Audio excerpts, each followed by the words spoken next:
Singularity. My name is Nicola, and you're watching Singularity FM, the place where we interview the future. If you guys enjoy this podcast, you can help me make it better by either writing a brief review on iTunes or by simply becoming a patron via patreon.com/SingularityFM. Today, my guest on the show is famous physicist Max Tegmark. Max is one of the founders of the Future of Life Institute, as well as the best-selling author of books such as Our Mathematical Universe, and most recently, Life 3.0, Being Human in the Age of Artificial Intelligence. Welcome to Singularity FM, Max. Thank you so much. It's a pleasure. Oh, the pleasure is entirely mine. And I have to say, I spend a lot of time preparing for this, so I have a bit of trepidation, just like you're describing when you're talking to Elon Musk and getting him to partake in the things that you do. I feel the same exact way today. So thank you for the honor. I'm not an intimidating person. I'm just a dude. Thank you. Well, I hope. Okay, great. I'll take that. So, if I were to ask, you said I'm just a dude. If I were to ask you to describe in your own words, how would you do that? Who is Max Tegmark? If you mean what defines me, I would say curiosity is probably the first word that comes to mind. I've always been, ever since I was a little kid, just really curious about understanding stuff. And the bigger the question was, the more excited I would get. So it's no coincidence that my day job, my research career, has been about the biggest questions I could find. First, our universe out there, spending many years on cosmology, and then now, in recent years, our universe in here, studying biological and artificial intelligence and the mysteries of the mind, and also the big questions about what we're doing as a species on this planet and how we could do better. Other than that, I don't know. I don't like taking myself seriously. I think that's maybe partly a Swedish trait. I like. Which part of Sweden are you from?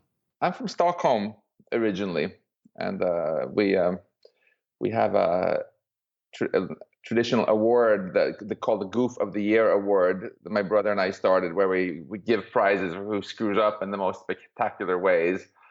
I think making fun of ourselves is a very good way to to remember what's really important in life. And I think it's a very human, and maybe even not merely human, but very highly evolved human capacity to have sort of a self-depreciating humor and enjoy it at the same time. Yeah, I kind of wish some of our politicians had more of that too. I wish so too. We'll touch about that later. I had a lot of audience questions on that topic. But if I were to make you choose between a mathematician and a physicist, are you a physicist first and foremost? I'm a scientist first and foremost. And my life slogan, I think it really defines me, is that I would rather have questions I can't answer than answers I can't question. And I'll take on any question that I'm fascinated about, whether it be physics, nerdy stuff, or more to do with mathematics.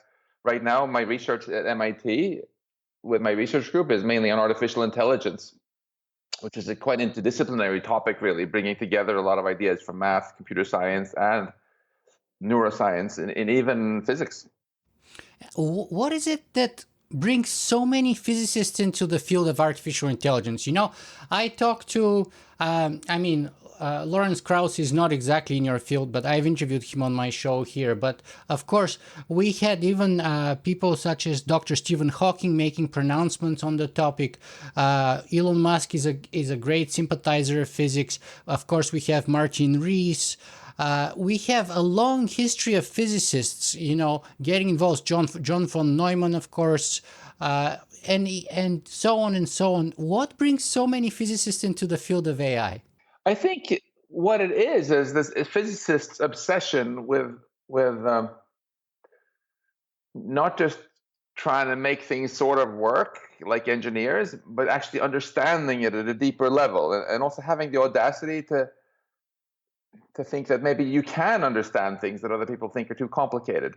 You know, if like I'm sitting here drinking water, and if I stir this up, in the old days, people could have said, "Oh, this business with these waves and vortices is, well, there's no way we can understand this until we understand all the details about molecules and atoms, and hey, maybe even we should understand the string theory and quantum gravity," and then you never get anywhere.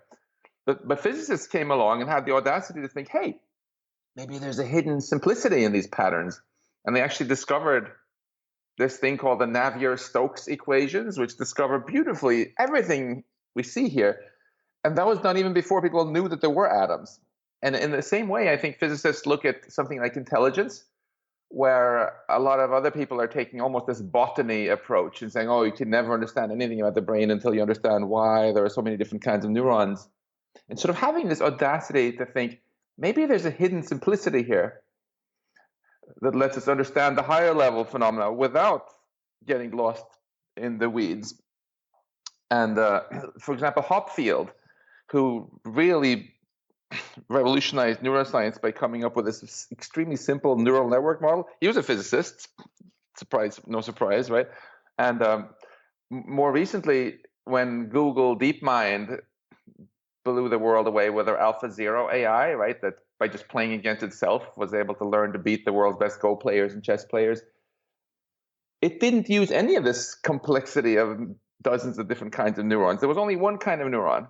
They were all identical and super oversimplified, which I think, again, vindicated this physicist's idea that maybe the interesting thing about the mind in this case is at the higher level, we actually can understand. So I suspect this is what it is. And I think to make foundational breakthroughs, you need to have this audacity. You need to hope that there is something simple and beautiful there to find. Otherwise, you're not going to sit up late nights looking for it. Yeah. And you mentioned that, curiosity is like the word that you associate yourself with the most. So I presume that's how it all started for you. But did your path go through math and then physics, or physics and then math? Which one was first? Oh, my path was very crooked and confused. I always liked math, but my dad's a mathematician, so I noticed how excited he was about math. I would go ask him about how he thought about Fourier transforms while he was doing the dishes back home in Sweden. But physics was my most boring subject in high school. Yeah, go figure. That shows the importance of teaching. Which one was your favorite subject in high school? If physics was the worst, the least interesting. I don't even know if I had one, really. But I had this idealistic phase in my teens, and thought that the way we can really influence the world, influence people's behavior, is through their wallet. So I studied economics. Wow. And then there was this very crooked path, but then I had this friend of mine gave me this book by the physicist Richard Feynman called "Surely You're Joking, Mr. Feynman," and said, "You need to read this," he said. And it wasn't about physics at all. It was about all this crazy mischief he did. But I could tell he loved physics, and that intrigued me. And then I had a girlfriend at the time who was studying physics, and I just thought her textbooks were much more interesting than mine.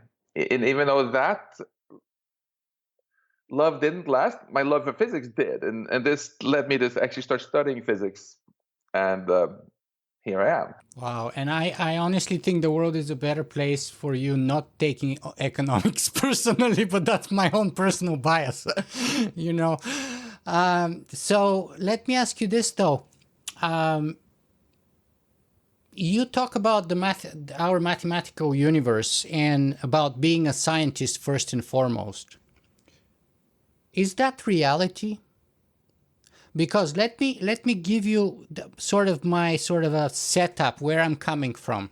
I'm a big fan of Zen Buddhism. I'm an atheist, but if there's one religion which I really highly sort of like a lot is Buddhism, and in particular Zen Buddhism, and I love Alan Watts.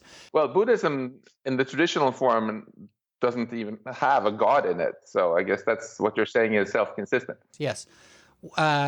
but it's called religion in popular culture. Anyway, even though it's more like a philosophy, in my opinion, or an ethics, a code of ethics, even if you will.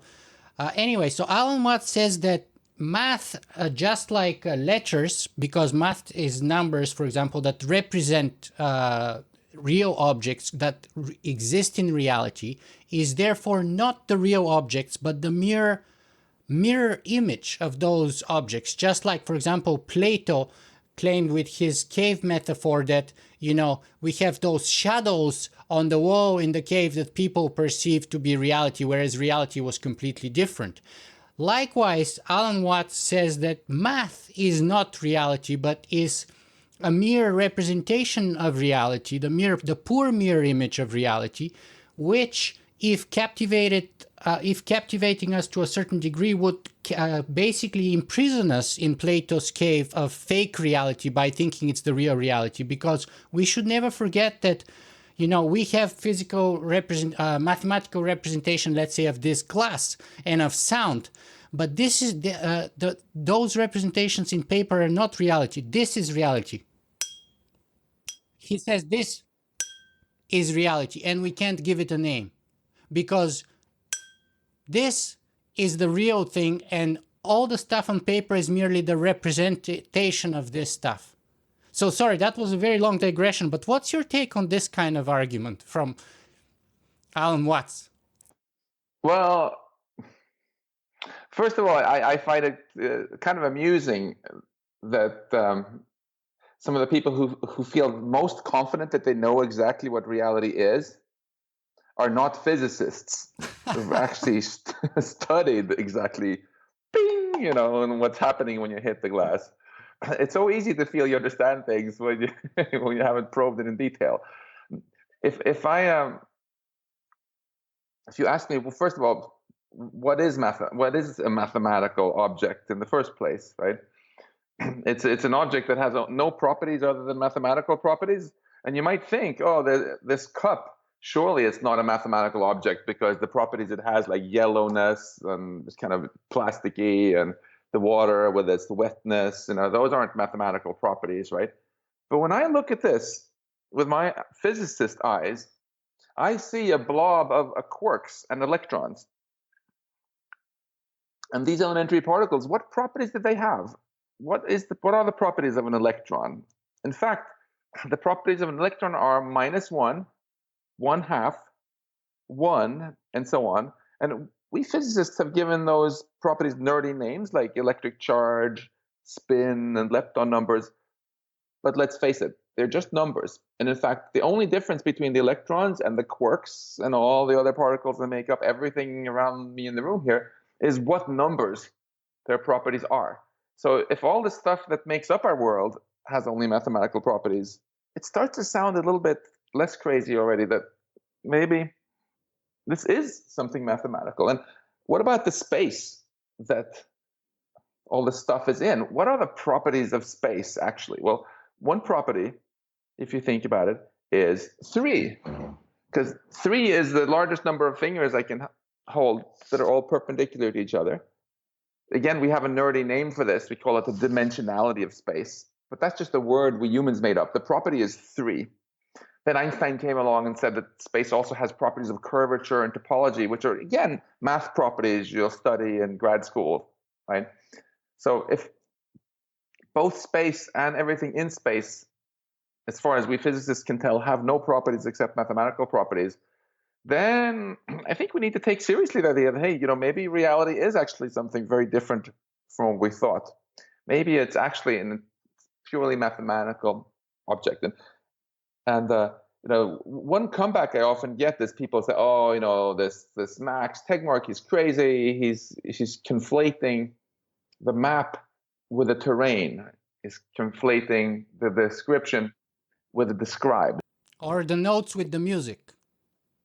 Yeah, on the notes of music.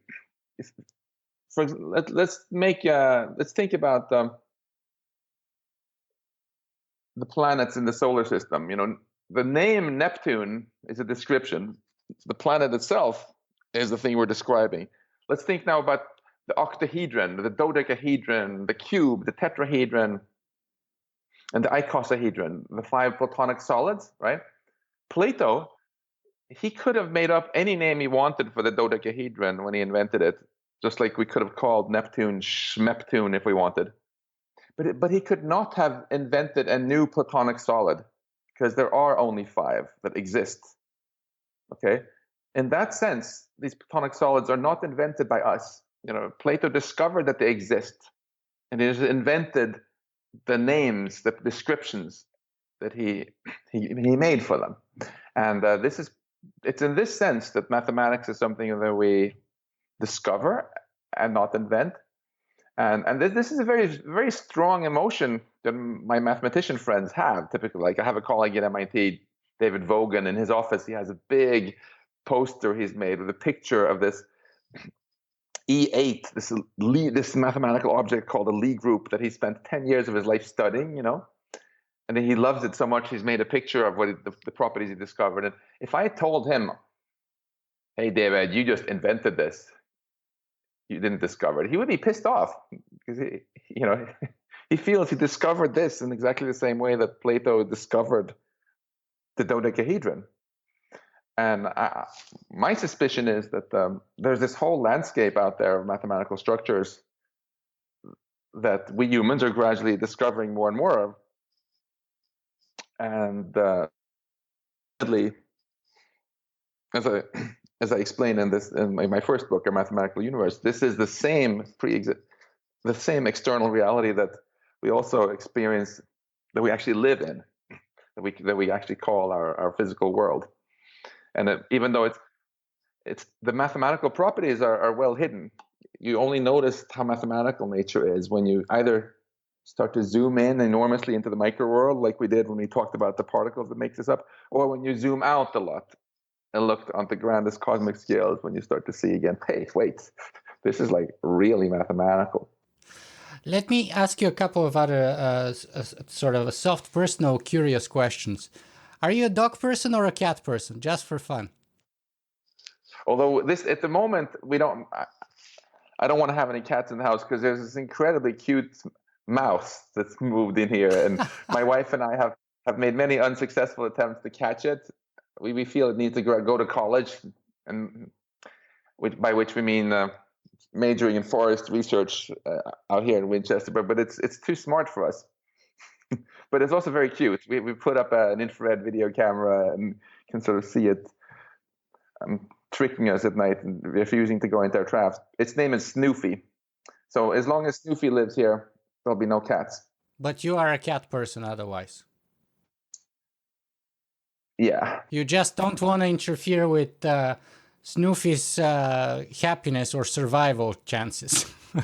That's right. Both my wife Maya and I are suckers for animals, as you can see even from the pictures behind us. These are all our pets, as we call them. Well, I would actually bring that later into our conversation, because I believe it's very pertinent to the discussion of artificial intelligence, in fact. But let me ask you this. What, in your view, are the biggest issues that humanity is facing today? If you were to rank, let's say, the top 3 to 5 things that we have to contend, which one is the top 1, 2, and 3 at least? I think when you start looking at the top few questions we're facing, from destroying our environment to poverty to the risk of accidental nuclear war to the risk of messing things up with artificial intelligence or I think all of these things, even though they sound different at first, are all really exactly the same, one and the same thing. It's simply us developing technology faster than we're able to develop the wisdom with which to manage the technology. And I'm really optimistic that we can actually turn things around if we can win this wisdom fast enough to keep pace with this. During the Stone Age, right, we didn't have much technology. So even if we had very little wisdom, there was only so much harm with a rock in the club could do until he was overpowered by others, right? Technology ever more powerful, it amplifies our ability both to do good and to do bad. And we need to develop the wisdom to keep up with it. Like you would never walk into a kindergarten and say, hey kids, here's a chain. Have fun, play with this. Because they don't quite have that level of wisdom. And when I look at Donald Trump and Kim Jong-un and Vladimir Putin and all their hydrogen bombs, I feel a lot like we gave them like we would have given hand grenades to kindergartners. I'm not convinced that they have the wisdom to handle that level of technology. And I'm really keen to help change this for the better. I don't think that the solution lies in limiting technology. I don't think that's realistic. And growing our wisdom faster.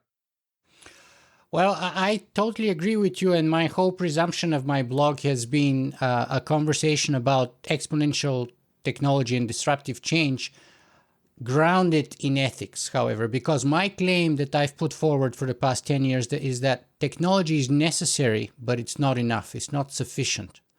So we can get all the technology right, but if we apply it to the wrong purposes, actually, I had a big argument, well, not big argument, but considerable discussion with Jan Tallinn years ago on my podcast, because he was arguing that science is the engine of like a missile and it's the most important thing. And I was saying, yeah, but it's even more important to figure out which direction you're going to point that missile, because if you point it towards Mars, we can rediscover the universe and populate the universes, and Mars being the stepping stone. If you point it towards your neighbor, it could be the end of us, right? So it's more important even where to go, and that's an ethical decision or a political decision even, if you will, or both, rather than an engineering decision. Yeah, I completely agree. And you'll be very pleased to know that conversation left such a strong impression on Jan Tallinn that he has now expanded his rocket metaphor. And I also like to talk about this, how if you make a rocket, it's not enough to make the engines powerful. You need to also figure out how to steer it and where you want to go with it. So the power and the steering and the destination are all very, very important. Wow, I don't know if I can claim the credit for changing his mind on that, but wow, that's if I played a small part, that's fantastic news. I was not aware of that. Fantastic. Thank you for letting me know. So let's talk about some of the major terms before we jump into the actual content of your book. Because after doing 230 interviews on the topic of the technological singularity, one thing that I've discovered, like you in your book, is that people often talk past each other because no one defines their terms before they begin. I even recently chaired a meeting at the University of Ohio between PhDs in computer science, and as a non-expert in the field, I just asked them to define what computer science is to begin with. And I was shocked, like the panel got so heated and so and they're all PhDs in computer science, right? They couldn't even agree what computer science was all about. I was at this panel discussion organized by the Nobel Committee in Sweden on artificial intelligence, and there were all these top AI researchers. And when they were asked to define intelligence, similarly, they dissolved into acrimony. It was hilarious. Right. So let's start with your personal definition. What is artificial intelligence? Let's start with what is intelligence. Okay, excellent. So I define intelligence simply as the ability to accomplish complex goals. The ability to accomplish complex goals. And artificial intelligence just means it's not biological intelligence doing it. And now this definition is deliberately very inclusive because I want to include both biological and artificial intelligence. And I want to avoid this kind of silly carbon chauvinism idea that you can't be smart unless you're made of meat, right? And another consequence of my definition is that intelligence is not just one number like an IQ, because you can have many different goals that you might want to do. Do you want to be good at music? Do you want to be good at playing chess? Do you want to be good at driving? So intelligence is a spectrum. You might have one machine that's better than another machine at everything, but that's quite unusual. Kevin Just like it's calls very it an unusual. orchestra, like an orchestra. Yeah, just like it's very unusual that you have one person who's better than another person at everything. And just to see how absurd it is when people start talking about like the machine IQ or whatever. Imagine that I instead told you that there is this thing called the AQ, the athletic quotient, which each person has, and whoever has the highest AQ is going to win all the gold medals in the Olympics in all sports. So intelligence is on the spectrum, and this also shows how important it is to distinguish narrow intelligence, where you're only good at one or a small number of tasks, which is what most of our AI systems today have, to broad intelligence, like a human child that can get quite good at anything given enough time. So where we are today with AI is we have a lot of narrow intelligence that can multiply numbers much faster than we can and soon drive cars better than we can, but still lacks the breadth of a human child. And the holy grail of AI research is to build artificial general intelligence, which is broad, which is defined to be something which can actually do as well as humans on all tasks. We obviously don't have that, but surveys have shown that most AI researchers expect us to get there within decades. Right. I think Peter Voss actually coined that term, artificial general intelligence. My understanding is it was Shane Legg who coined it, who is one of the co-founders of Google DeepMind. But if you email me the links to Peter Voss there, I'd love to get the history straight. Okay, interesting. I think it was like in the early 2000 in a conversation with Ben Goertel or during a conference together with Ben Goertel, but I forget the details. Maybe I should dig them out. So one of the consequences you said is that, okay, you deliberately define intelligence this broadly so that you can include all kinds of intelligences within it, not only our own human intelligence, but... Right, because otherwise we just get stuck saying that all machines are non-intelligent by definition, and it's just...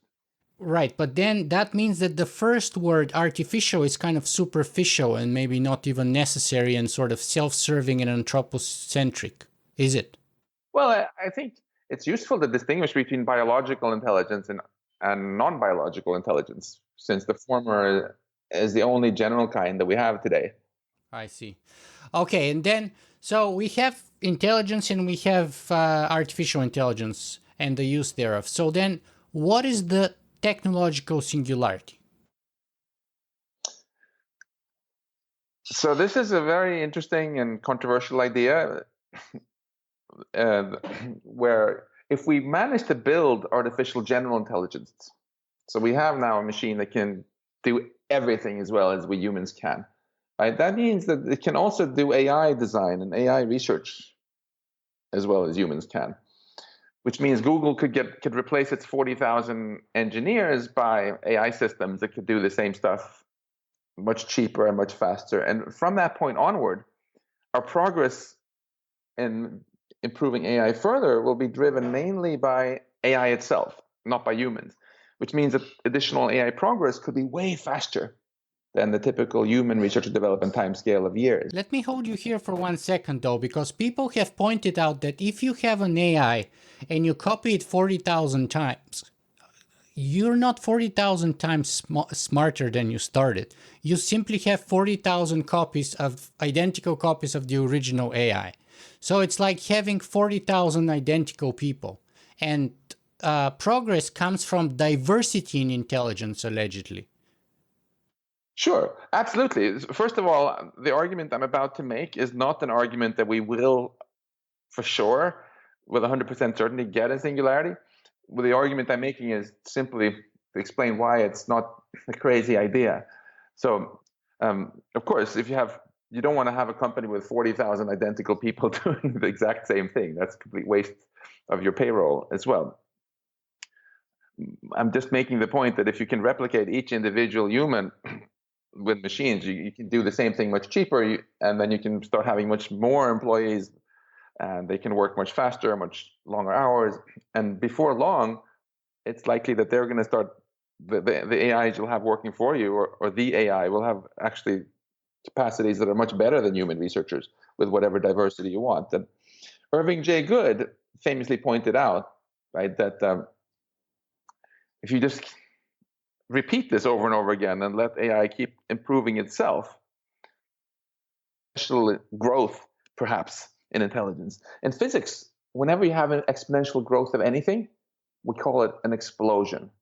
If it's an exponential growth in the number of neutrons that have decayed in a clump of uranium, for example, we call it a nuclear explosion. If it's an exponential growth in the number of people in a country, we call it a population explosion. And if it's an explosion of the best AI that exists, we call it an intelligence explosion. So Irving J. Good made the point, and this is an idea that goes even farther back really to Turing and Wiener also. It's not at all implausible that once you get to machines that are better than us at everything by a little, we could very soon get to machines that are just dramatically better than us.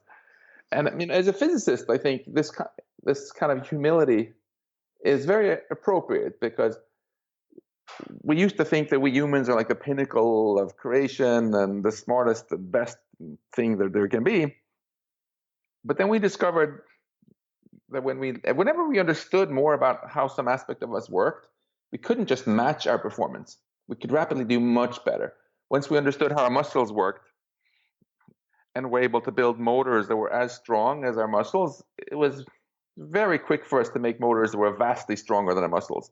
Once we could make machines going as fast as us, before long we could go way faster than us.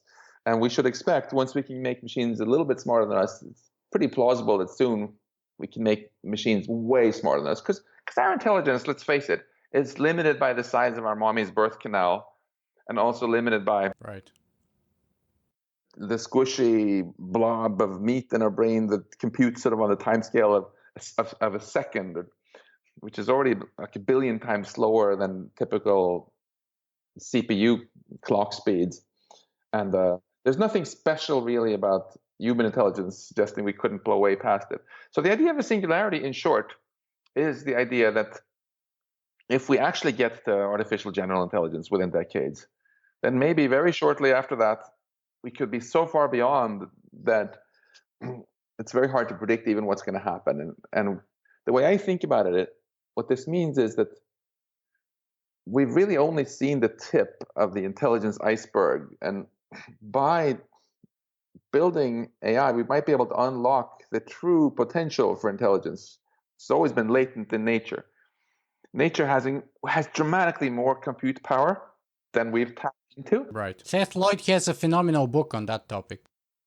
I love his book, and I highly recommend it, where he argues that the universe is like a computer. Seth Lloyd is one of my best friends here at MIT, and he's arguably the only person at MIT who is as crazy as I am.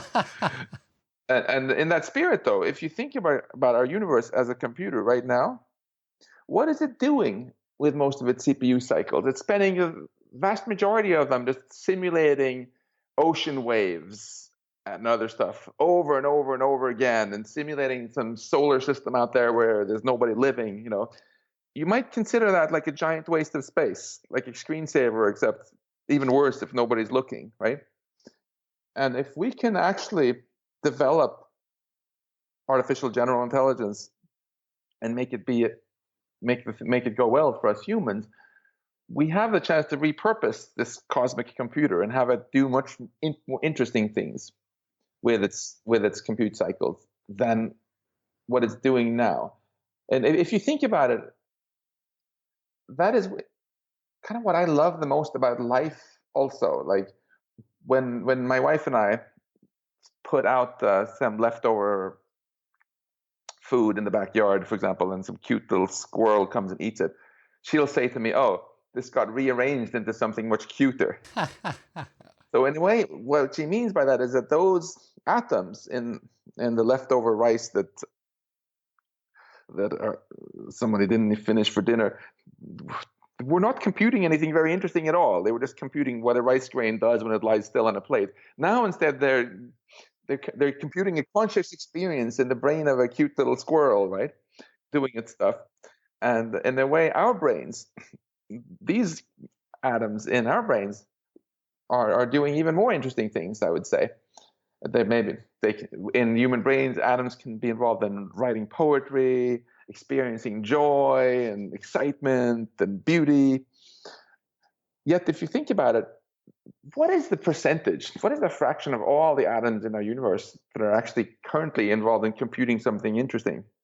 Almost nothing, right? Even on this planet, the vast majority of all the atoms in this planet are completely useless for us. All they're doing is providing a gravitational field for us and a little bit of magnetic field for the iron in the core of the Earth, and look out into space. I know many of my colleagues take for granted that we live in some kind of Star Trek cosmos with all this life out there, but there's frankly not a shred of scientific evidence for it yet. And it's pretty likely that there's an even more copious waste of that are out there. That I would love it if life can one day tap into. I feel a little bit like that. If you back up a little bit and think about what we humans have discovered so far, we've come to discover that everything we thought existed was just a small part of something much grander: a planet, a solar system, a galaxy cluster, a universe, and maybe more. And we've also discovered that we've dramatically underestimated our potential, the potential of life to do great things. So we're finding out that, I think about it a little bit as like if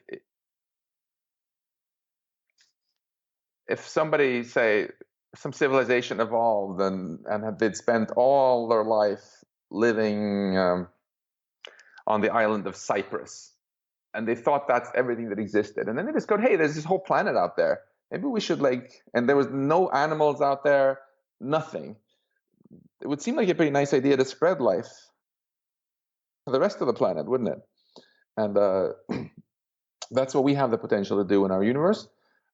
And not just more of the same, but we were also discovered through science and technology it can be so much better. Yeah, and you spend a lot of time in your first book actually about the sort of addressing the Fermi paradox argument and why you think we're alone in the universe, and you touch considerably upon in your second book, but you spend a lot more time on it in the first book. Let me ask you this though. So what's your personal, and you give a lot of references to sort of the surveys with all the scientists with respect to the singularity and when that could happen and how that's shifting forward perhaps by 4, 5, or 6 years or 7 years maybe even. Where about do you stand personally? What's your timeline to the singularity? If you were to project or extrapolate, where would you space it in time? Well, I told you one of the words that I think adjectives that defines me is curiosity, but I think another one is humility. I try to be very humble about my own predictions and keep a very open mind. Yes, it's true that most AI researchers think it's going to happen, artificial general intelligence, within decades. There are also some quite vocal and prominent AI researchers who think it's going to take way longer. Rodney Brooks thinks it's going to take hundreds of years. Andrew Ng thinks it's going to take a very long time. I respect those points of view, and there are also some who think it's going to take less. So I try to keep a very open mind.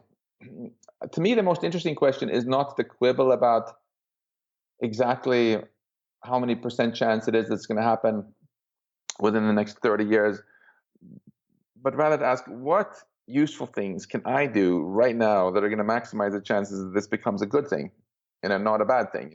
You don't have to be convinced for sure that your house is going to burn down in order to teach your kids not to leave candles on at night And to get or insurance or smoke in bed or get home insurance and stuff like that.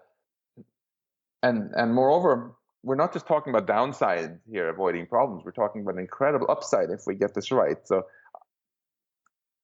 I feel very motivated. And the big hullabaloo you hear about in the media and all the controversy is really about two separate things. One big controversy is about the timeline. Are we going to get super intelligence, and if so, when? And the other one is what's going to happen. So some people think it's basically guaranteed to be good, so no need to talk about it. Other people think it's basically guaranteed to be bad, so there's nothing to talk about. I'm in the middle. I think this could be the best thing ever to happen to humanity or the worst thing ever, which makes me maximally motivated to try to make the difference. I'm a simple philosopher myself, and for me, the timeline question is a curious question, but it's not really the more important thing. The most important thing, like with all philosophy, is always the so what, rather than when. It's the so what, and what can we do about it now to sort of steer it towards the better outcome rather than the worst one, right? So that's kind of always been my sort of starting takeoff point for this. But if I were to ask you at least to sort of align yourself with a hard or a soft takeoff, where would you place yourself along that continuum? I try to keep an open mind there too, honestly. I think both are plausible. The one interesting argument for a hard takeoff is what Nick Bostrom has called hardware overhang. My sense is that we're currently mainly limited by software, not by hardware. I think if we really knew the absolutely best way to make AI software, we already have the hardware today existing to create superhuman intelligence. But we're so clueless on the software that we overcompensate with way more hardware than needed, which means that if we ever succeed in building superhuman AI, then the first thing it can do is just iteratively improve its own software over and over and over again, many, many times, and it'll suddenly be just dramatically better than it was maybe just the day before. Right. Yeah, I think you touched considerably upon that in your sort of starting metaphor story in your book with sort of the omegas. So let's use this moment as a convenient point to shift towards your book. What is Life 3.0 about? Life 3.0 is really my call to arms to people to take this really seriously and realize not only that AI can be the best thing or the worst thing ever to happen to humanity, but that they can actually make a difference. So I started with this little provocative story of to try to give a more realistic scenario where AI actually takes over the world to help people get away from these stupid Hollywood tropes of the Terminator and so on, and to appreciate that you don't even need robots. It's the intelligence itself that gives the power, regardless of whether it has in a robotic body or not. And I hope that got people thinking a little bit about, hey, maybe something like that isn't completely crazy. I loved it. Let me just interrupt here for a second. I loved it, but to me it had a bit of a different connotation because you see, one of the physicists I've interviewed on my show was Frank J. Tipler. And when you talk about the omega point, basically Frank told me straight up, the singularity is inevitable. I understand quantum mechanics and you don't, and that's why you don't understand why it's inevitable. Because I was asking him, is it inevitable? He's like, it's absolutely inevitable. We're all converging towards the omega point. I was like, well, that's not, and he interrupted me and he said, that's because I understand quantum mechanics and you don't, and that's it, basically. So well, so much for humility, huh? Well, I'm a physicist. I also understand quantum mechanics. I have read his entire book about the omega point, and I think his argument is exaggerated. And he even blamed you as like, not personally, but all his colleagues to be unscientific, because if they were actually scientific, they would understand why he's a reborn Christian and believes in God and in the omega point. But because they were like ideologically close-minded and unscientific, they refused to embrace his conclusions. That's what he said. Yeah, it sounds a little bit defensive to me, but Frank is a very creative guy. He's written a lot of very interesting things, but I think it's so important as a scientist to be humble and not fall too much in love with your own theories, and be willing to be a little bit more dispassionate when judging them, And I don't think there's anything inevitable about the human future. We are in a very unstable situation where it's quite clear it could go in several different directions, and we should not feel. In fact, I think the greatest risk of all we face with AI and the future of technology is complacency. Right. So, which comes from people saying things are inevitable. What's the number one technique of psychological warfare? It's to convince people it's inevitable. You're screwed. Genghis Khan is coming or killing. Communism used to. I'm Bulgarian, so we used to get this in Bulgaria when I was a child in communist time. That the triumph of the proletariat was inevitable at the global planetary level. Eventually, it would all be a communist revolution. Yeah, whenever anyone gets convinced that something is inevitable, they become passive like sheep and become complacent. It doesn't matter whether you think it's inevitably going to be great or inevitably going to suck. I want to do exactly the opposite with my book. I want to make people feel empowered and realize that this is a unique moment after 13.8 billion years of cosmic history when we, people who are alive on this planet now, can actually make a spectacular difference for the future of life, not just on this planet, but throughout much of the cosmos, right? And not just for the next election cycle, but for billions of years. And the greatest risk is that people start believing that something is inevitable and just don't put in their best effort. There's no better way to fail than to convince yourself that it doesn't matter what you do. Yeah, I actually had also a debate with Robin Hanson on my show because his book, The Age of M, he started by saying, basically, this is how it's going to be, more or less. And I told him, look, I totally disagree with you because in my opinion, it could be a lot worse or it could be a lot better. And it all depends on what we're going to do right now. But you're kind of saying this is how things are going to be. And he's like, well, yeah, because you extrapolate. I was like, yeah, I don't see it to be like a direct line from here to there. But anyway. That's another great example. I mean, Robin Hanson is a very creative guy, and it's a very thought-provoking book. I even wrote a blurb for it. But we can't just say that's how it's going to be, because he even says himself that the age of M will only last for 2 years from the outside perspective. And our universe is going to be around for billions of years more. So surely we should put some serious effort into making sure that the rest becomes as great as possible too, shouldn't we? Yes, agreed. But let's go back to the topic of your book. So you call it Life 3.0. Let us differentiate what you mean by 2.0, 3.0 as opposed to 1.0 and 2.0. Yeah, I wrote that because I think many biologists get a little bit too lost in the weeds. I call the first life we know of, like, I call it life 1.0 because it was really dumb, like bacteria, unable to learn anything during its lifetime. If you look at a little bacterium under the microscope, it has interesting behavior. It'll figure out where there's higher sugar concentration and swim towards there. But that knowledge resides in its DNA, and it can only learn from one generation to the next by natural selection. You and I, on the other hand, and our fellow humans, I call us life 2.0 because we can learn, which in nerdy computer speak, you would think of as installing new software into our brains. Upgrading. You were born speaking only Bulgarian and I only Swedish. And we thought, hey, let's install an English speaking module in our brains because that would be good. So we did. And now we can have this conversation. Right.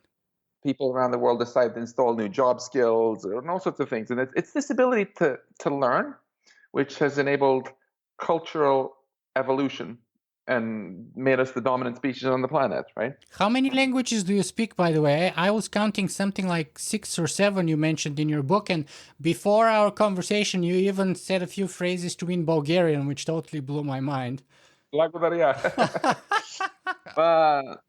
No comments. My wife has calculated some number which is a bit bigger than yours, but it depends a bit on your definition of speak. Wow. It reflects the fact that I just fell in love with traveling, and I didn't just want to travel, but I thought it was just so much cooler if I could go places and actually and learn more about other cultures. But coming back to the life definition, so 1.0 has its hardware and software just set by evolution. Life 2.0 can design its own software.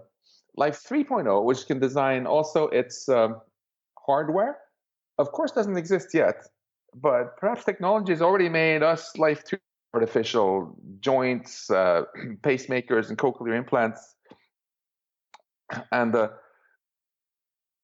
if we get super intelligence, that would obviously, because it won't be limited by what fits through its mommy's birth canal. It could swap out it could design better hardware on the fly, and take whatever physical form it wants to, and be the ultimate liberation of life from the shackles of Darwinian evolution. So ironically, that would be intelligent design. And let me ask you this, because immediately here, like a number of audience people asked, okay, Max is talking about 3.0, Life 3.0. When is it coming? When is it coming? When does he think that life will have Life 3.0 if we don't have it yet? I think it's basically the same question as when will we get superintelligence?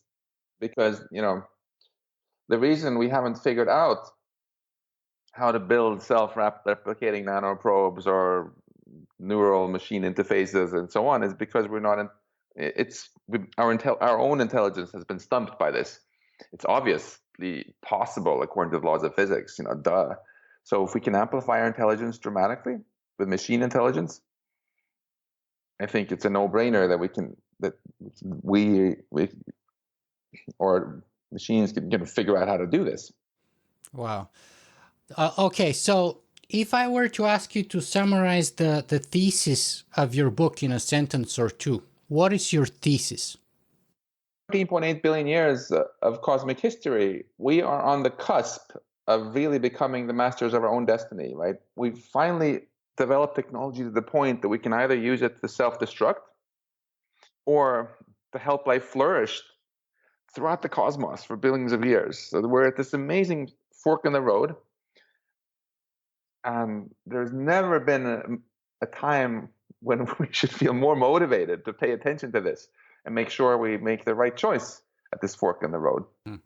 Max, I think you wrote an absolutely phenomenal book. I was amazed by not only by its length, because on the audio file it was like well over 13 hours, maybe 13 and a half hours of listening time, but also by your writing style, your sense of humor, which is, I would say, not so typical of a scientist, because I've had to read a lot of books written by scientists, and sometimes they're very hard to digest.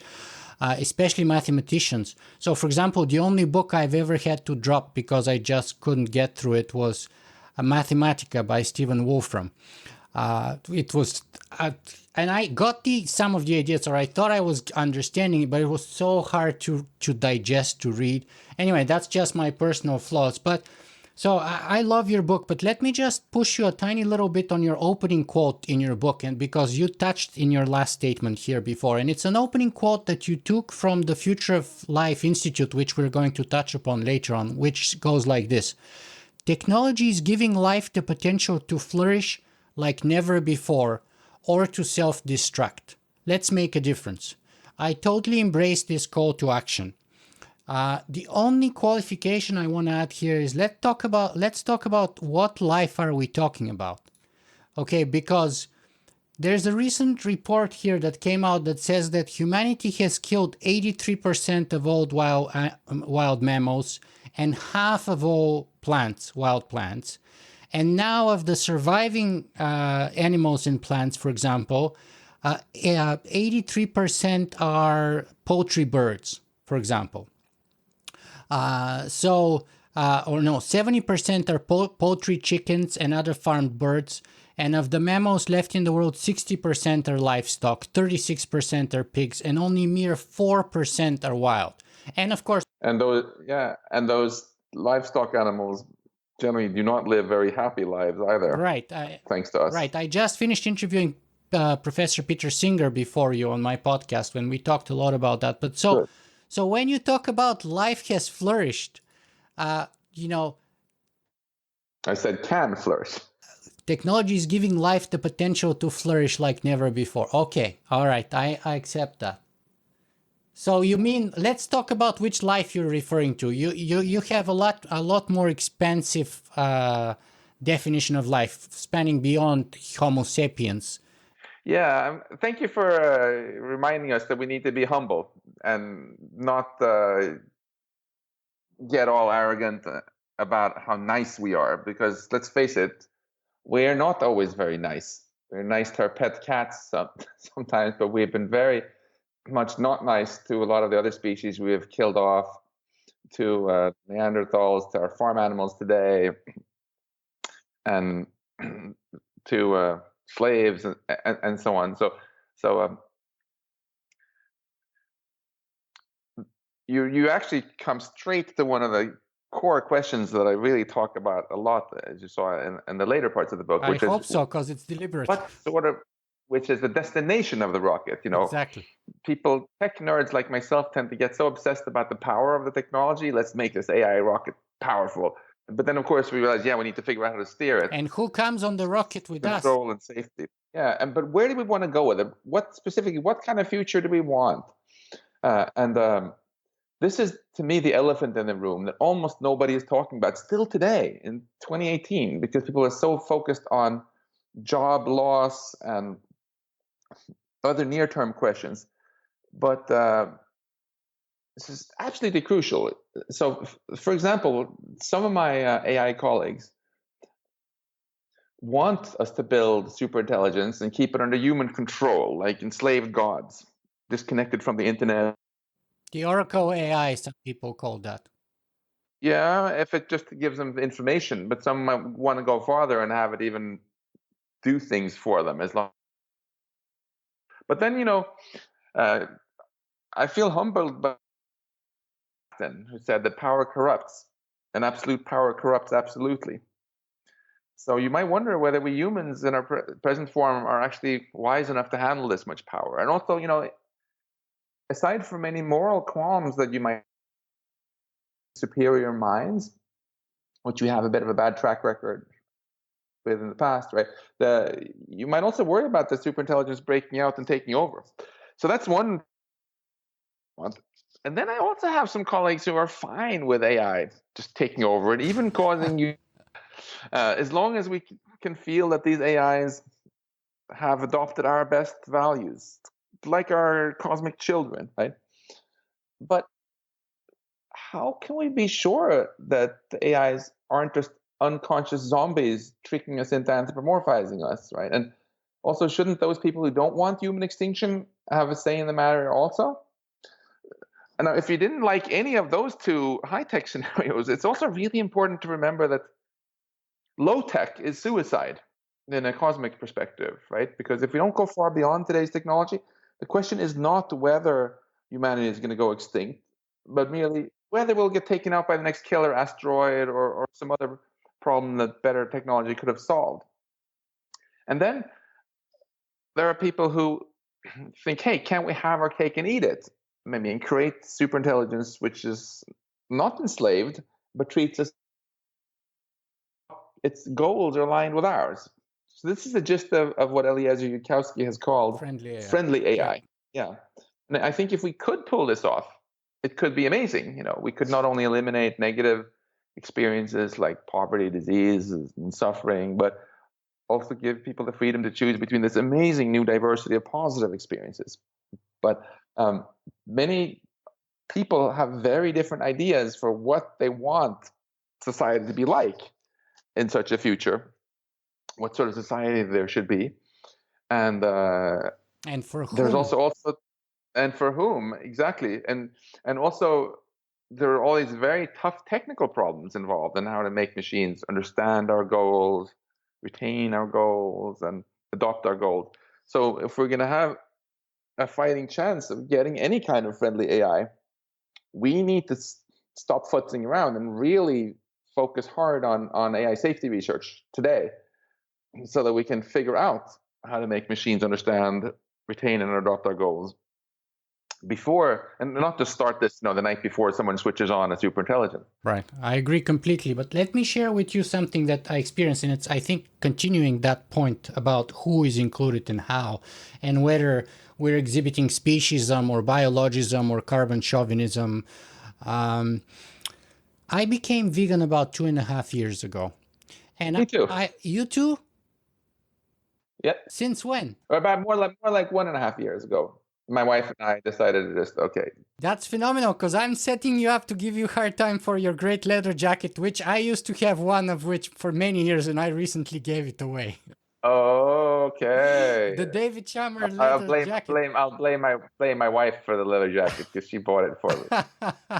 Okay, She great. liked David Chalmers' leather jacket and bought me an almost identical. I know, and I used to have one of those, and I used to love it. But when I became vegan, I gave away my belts, everything. I have a few pairs of shoes that I'm wearing off. But okay, so forget about my story. Let me go back straight to you. And why did you become vegan? Because when I became vegan, it was very controversial for my audience. A lot of people attacked me and got really upset at me. And it was, I wrote this article which had 6 points called Why I Went Vegan. And only in point 5 or 6, I mentioned that if artificial intelligence were to embrace our modus operandi, that we're not a member of their species and they're smarter than us and therefore they can kill us and enslave us and by the billions for fun or for food, we are doomed. And many people got so upset at me from my own audience. So, what made you become vegan? Tell me your story. Yeah, it was. You know, I don't want to judge other people, but I do want to judge myself, and I don't want to be a hypocrite. I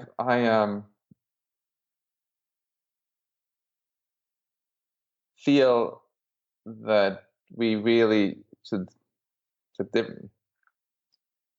try to create positive experiences in the cosmos. You know, make sure that these cosmic computations happening are good ones.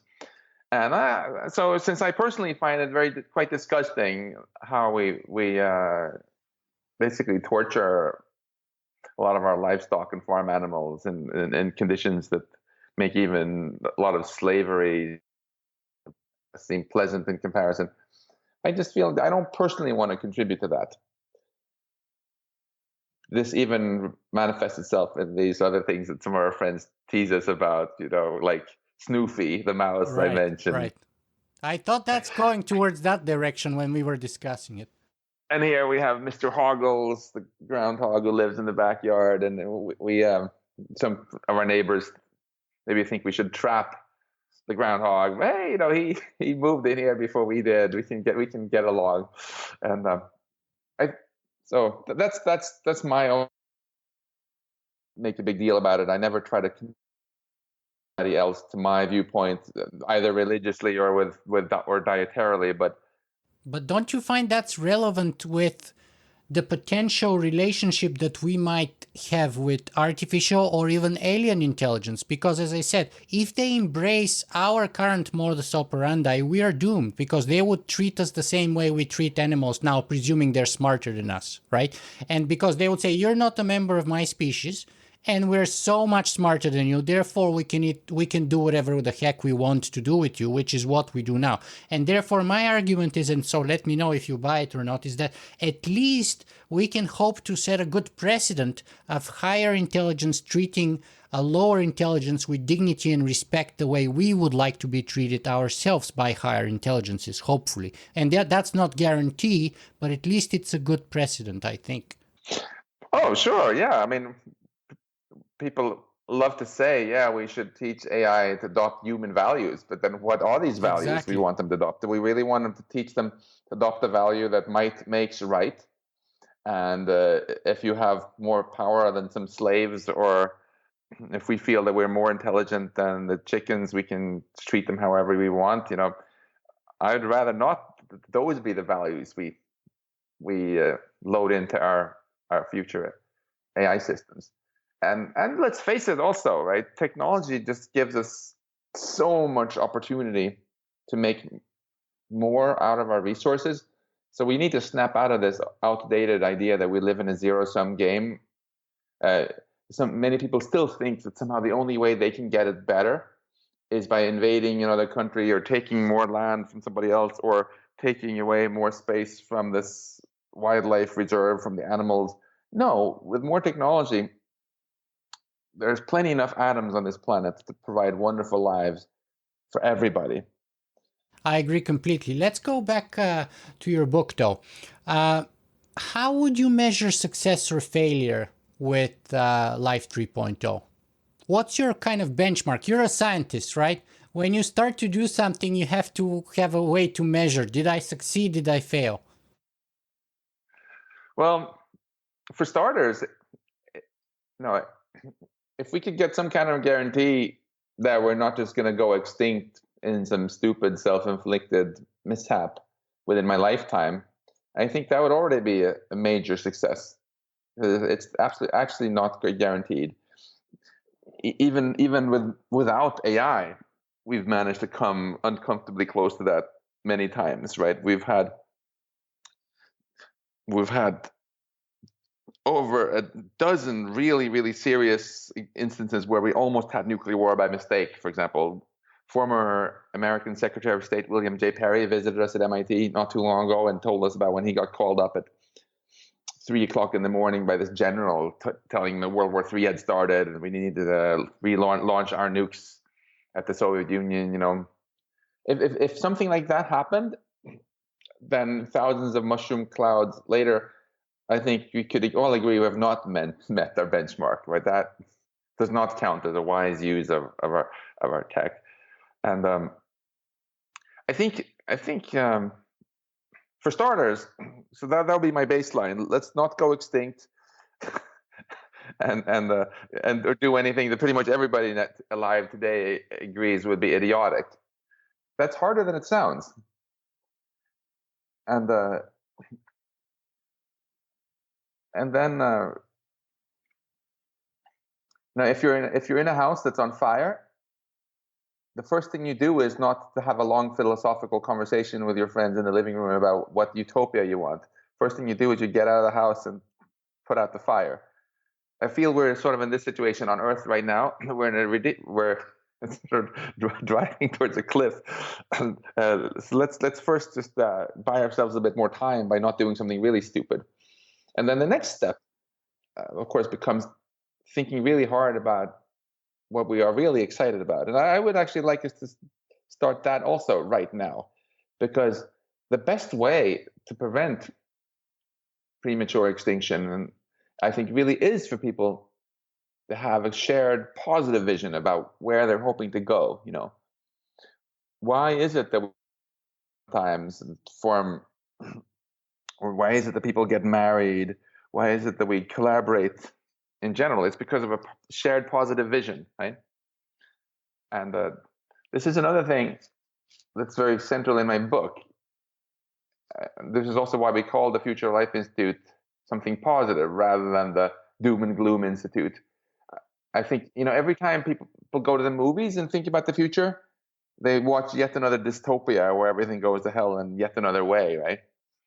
And I think we need to put much more effort into actually envisioning positive futures, which is hard. Even world religions tend to have much more detailed and graphical descriptions of hell than heaven. But if all you ever think about is all the ways that things can go wrong, that causes disarray and that we see on the planet today. The metaphor that I usually like to use is the fact that if you look at statistically accidents of drivers who hit poles along the road, statistically they shouldn't be hitting the poles as often as they are hitting them. But the reason that they're hitting the poles a lot more often than they should be is because they focus on the poles. And so while you're driving, you lose control of your car, and then you see the pole coming at you, and then you're focused on it. And of course, the car goes where you look at. Or especially, that's even more true on a bicycle. I'm a cyclist, so if you're on a bicycle... Me too. Oh, you too. That's phenomenal. We're discovering all these dark secrets about things we have in common. That's awesome. That's awesome. That's how I go to work every day. That's great. That's great. What kind of bike do you have? I have a couple of hybrid mountain bikes. I always have a spare one if I have a flat tire one morning, so I can get into work anyway. That's great. That's brilliant. Okay, yeah. So basically, to support your previous claim, we need to envision the future where we want to end up and look at it and focus on it, so that just like steering a bicycle or a car, we end up going there. Because if we just look at the bad side, we're gonna steer towards that end. Yeah, absolutely. So for a positive example, like you and I both grew up in Europe, Bulgaria and Sweden, right? And I think many Europeans were just accustomed to the idea that, that every so often Europe would self-destruct in yet another huge war. And and it seemed like the law of nature. It was always going to happen. And people spent so much time fearing the next war that they kept mobilizing for it, and then it happened again.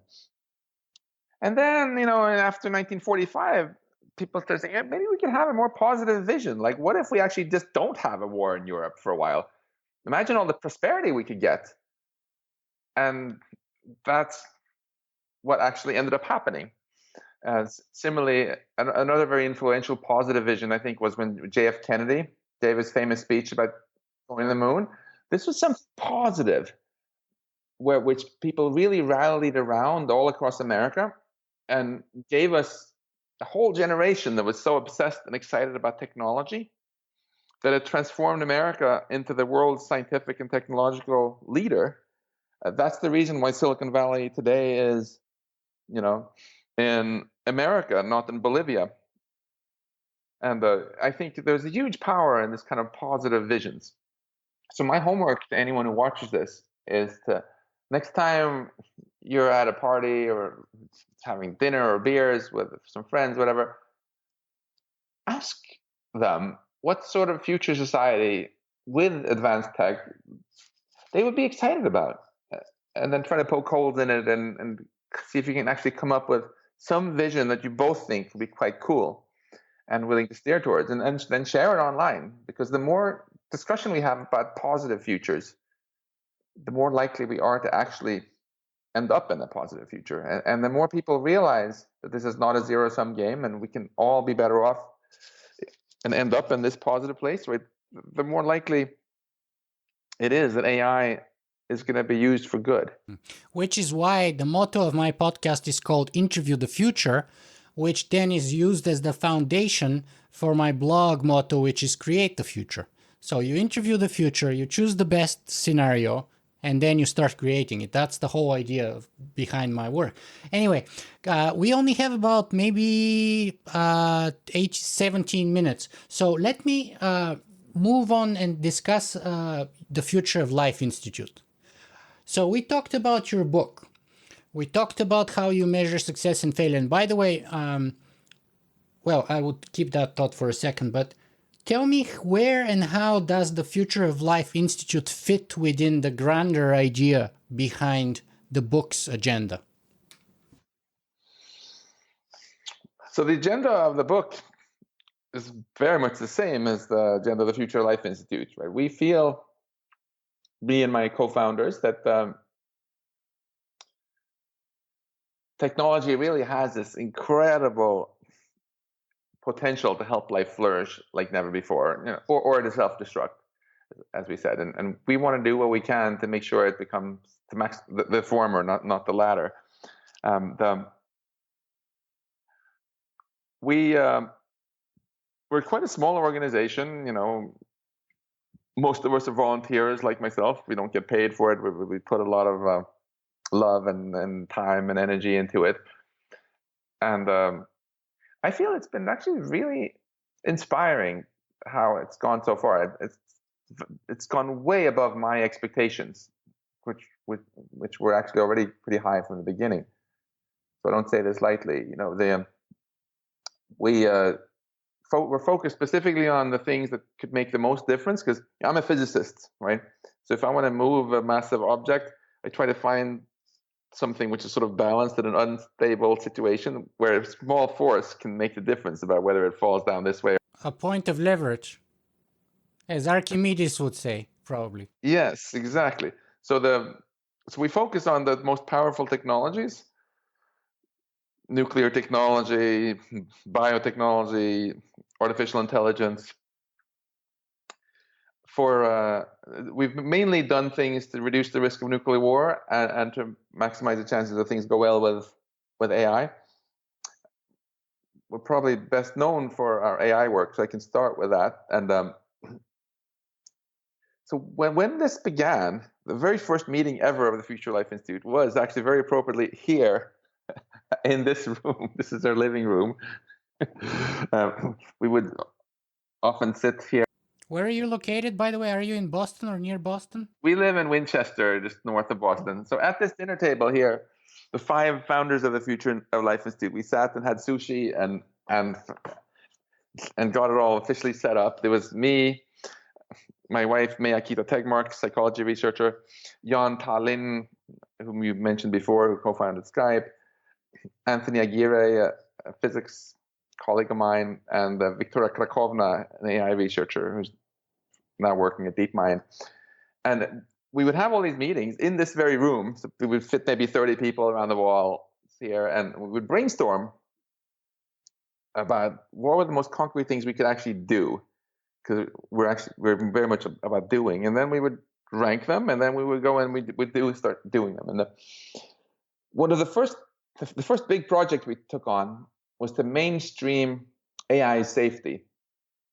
And what I mean by that is that about 4 years ago, the whole debate about AI safety was completely dysfunctional. You had these 2 camps that wouldn't talk to each other. You had AI researchers who were afraid that even acknowledging that there were risks would be bad for funding and cause them to be regulated to death. And then you had people who were worried, who felt frustrated that the AI researchers were ignoring them. And we thought, wouldn't it be great if we could actually reclaim the middle ground and get a meaningful dialogue going?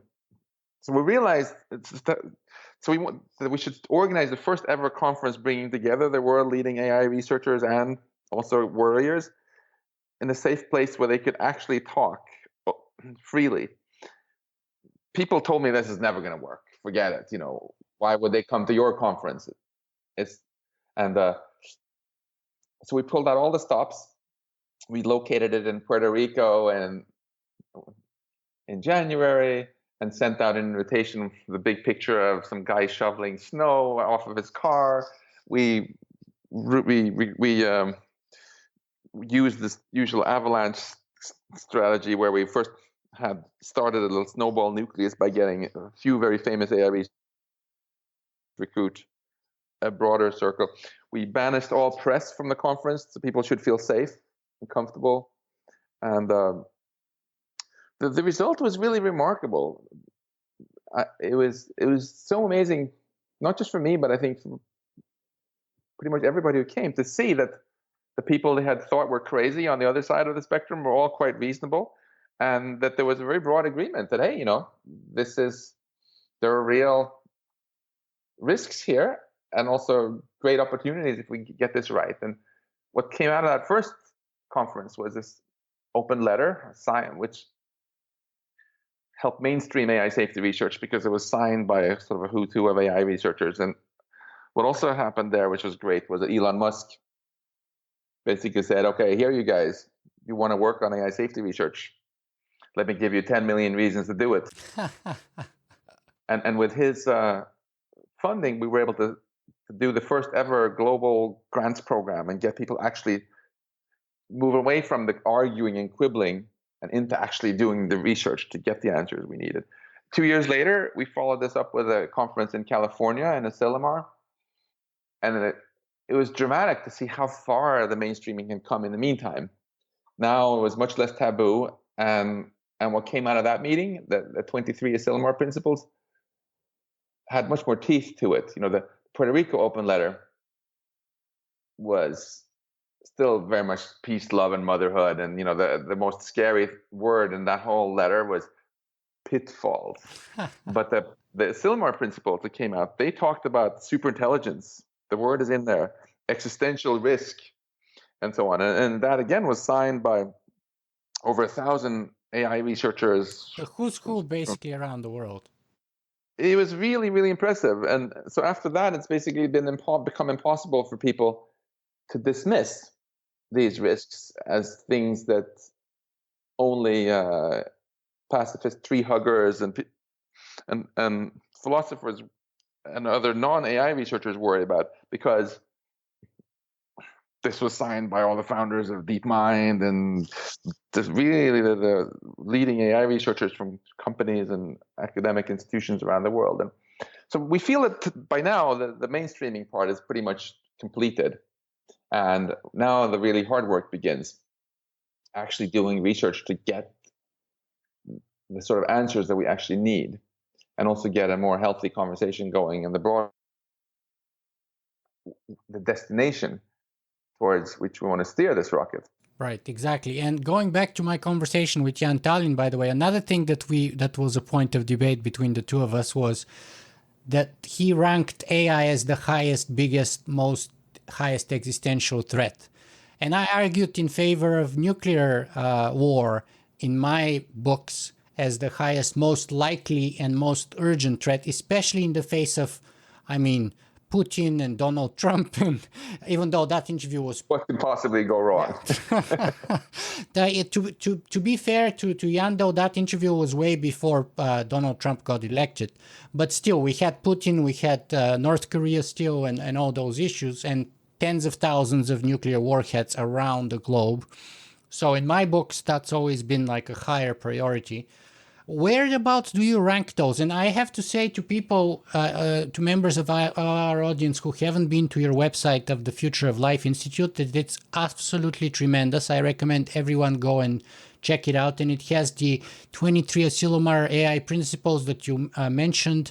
There's a lot of impressive stuff on AI safety research.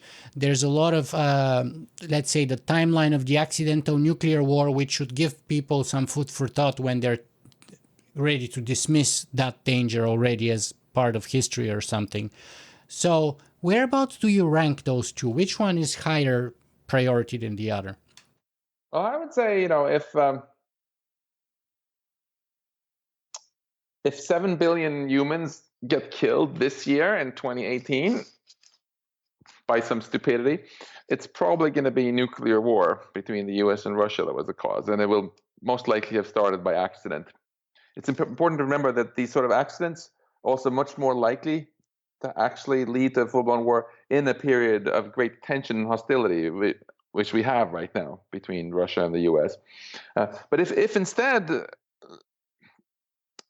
a similar number of deaths happen, in 50 years, then I think it's more likely to be caused by AI. They're also linked, of course, because if we put, as we put ever more of our infrastructure and weapons under the control of computer systems. Yeah, Matt, mutually assured destruction has this thing called second strike capability, which could be automated or a perfect, nuclear submarines used to be used for second strike capability. So even if, let's say, the homeland or the motherland has been destroyed, you still have deterrence because you can launch reverse attacks from nuclear subs, right?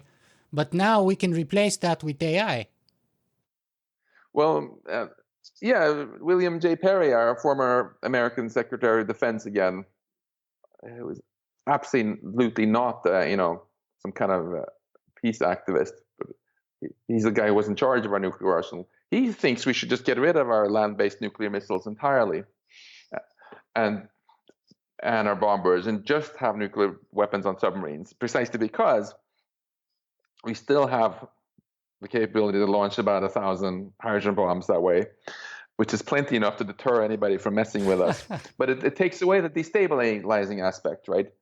Since these are not vulnerable to attack, you can just wait and see. And if someone actually nukes you, too bad for them. But they might become vulnerable to attack if you replace the human crew with an AI, because now we're all creating like autonomous vehicles, right? And of course, an AI sub that doesn't need room for a crew of 200 or something is much smaller, much easier to evade radar, to stay for indefinite time underwater and submerged and all of that.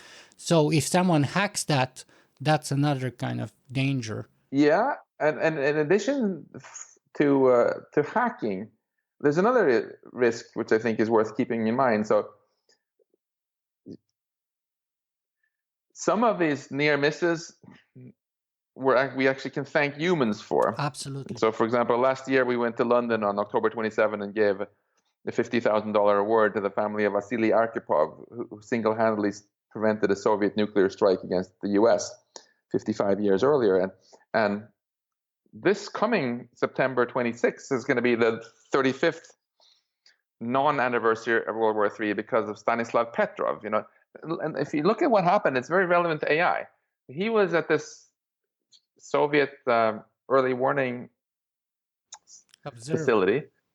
Yeah, and Was he a this radar alarm guy went. or anyway? Yeah, and he was in charge of it. And this alarm went off that there were 5 American missiles coming in. And if he properly followed proper protocol, he was supposed to report this up this command chain, and it could have led perhaps to Soviet counterstrike. But he didn't obey protocol because he had this gut instinct that there's something wrong with the system. But if he had been an AI that was programmed to simply follow proper protocol, what do you think he would have done then? And would we be having this interview? Yeah. And there's probably a dozen cases like that, at least in the history that I know of, in the last, since the Cuban Missile Crisis onwards, maybe even before that. Yeah, so I think in any decision which involves the death of millions and millions or billions and billions of people, I want there to be a human in the loop. Yeah. Well, Max, we only have, unfortunately, about 3 or 4 minutes left. So let me ask you 3 questions here in the last 3 minutes, one of which is gargantuan. But what's your brief take on technological unemployment? Is it a myth that we should ignore simply because you see in the past the Luddites have said that and it's never been the case, and new technology has always created more job opportunities than it has destroyed? Or is it something that we need to contend with? We certainly need to contend with it. The reason things worked out well during the Industrial Revolution was because the machines replaced our muscles. And then we educated ourselves and started working with our brains instead. Now we're building gradually machines that can outcompete our brain work, leaving no place to go other than becoming massage therapists and other jobs which pay less rather than more, than our previous jobs. But that said, it doesn't have to be a bad thing. I think we have to let go a little bit of this obsession with jobs and ask why we want them. We want them for income, for a feeling of purpose, and for the social connections it gives us.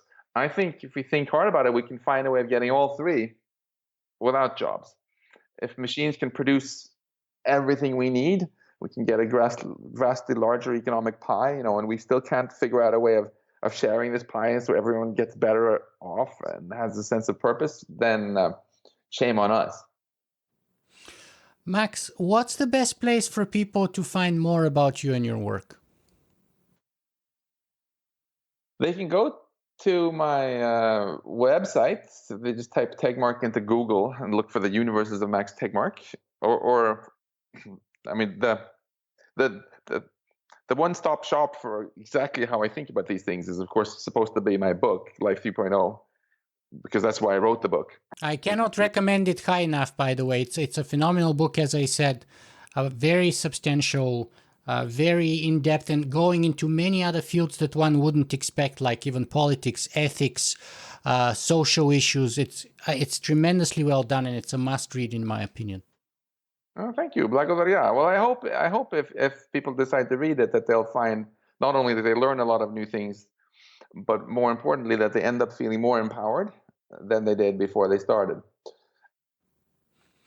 Okay, so it's been about a 90-minute, tremendously wide-spanning conversation where we touched about your childhood a little bit, veganism, nuclear war, artificial intelligence, all kinds of other issues. What, in your opinion, should be the best single most important issue or message that our viewers and listeners should take away from this conversation with you today? That we should feel empowered. It's so easy to feel powerless in this day and age, feel that what you do doesn't matter, but it does. This is really the core message I have. And, maybe I can end by telling you just a little personal story, actually, of how I've made a U-turn here, because I started feeling more and more disempowered. The more I learned from studying our universe, for example, the more insignificant I felt, right? Realizing that we're just a puny little species on this little planet in the solar system and in this galaxy among hundreds of billions. As Douglas Adams would put it, infinitely small speck on an infinitely small speck in an endless universe. and also infinitely small in time, because hey, what's 100 years if you eat your vitamins and work out, right, compared to billions of years? But then I really had this total U-turn. Partly it's because I started to realize that this Star Trek fantasy about our cosmos teeming with life elsewhere is based on some really bad math, and there's a real chance that actually the only species so far in our observable universe that even has telescopes might very well be us. And if you take that seriously for a moment, right, that possibility, then look at all those galaxies that made you feel small and insignificant. Do you think the galaxies are beautiful? They're gorgeous, especially if you look at the Hubble images. But why are they beautiful? They're beautiful because you, with your consciousness, experience them, right? If you and nobody else could actually see them with telescopes, they wouldn't be beautiful. They would just be a giant waste of space, as far as I'm concerned, right? And meaning and purpose comes entirely from the subjective experience, right? So if we go extinct because of maybe this entire vast universe that made you feel so insignificant just goes back to being pointless again, right? In other words, I feel that it's not our universe giving meaning to us. It's us giving meaning to our universe. And now the other reason I felt small was because of time, right? Our lives are so short in the grand scheme of things. But this period, the coming decades, I argue, are the most important decision point in the history of our cosmos. This is when it's going to get decided, probably, whether we're going to go extinct and it's going to be lights out for our universe, or whether life will actually get its act together and flourish for billions of years on Earth and beyond much of this amazing universe. So our universe is on the cusp of either waking up like never before or going back to sleep. And I think it's going to be decided probably, within our lifetime. And who's going to make it different? The difference? It's going to be those of us who are talking about these things now, you and I, and people listening to your podcasts and thinking about these things, because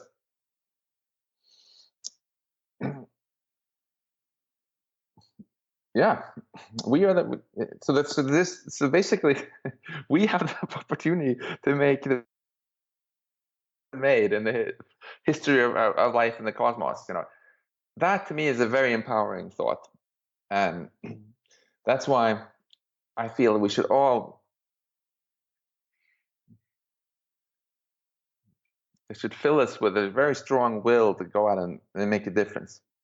Max Tegmark, thank you very much for being with us today. I feel that as an independent observer for you, you've been an inspiration, but also you, by your own living example, have shown how people can make a difference, because you came out of nowhere with the Future of Life Institute, and in a very short period of time, you got the best people around the world on a large scale involved in it. You got media coverage, you got conversations started, you get to actually make a difference, to create the Asilomar principles, etc. And that's inspiration, and I thank you for that, and thank you for being with us today on our show. Thank you.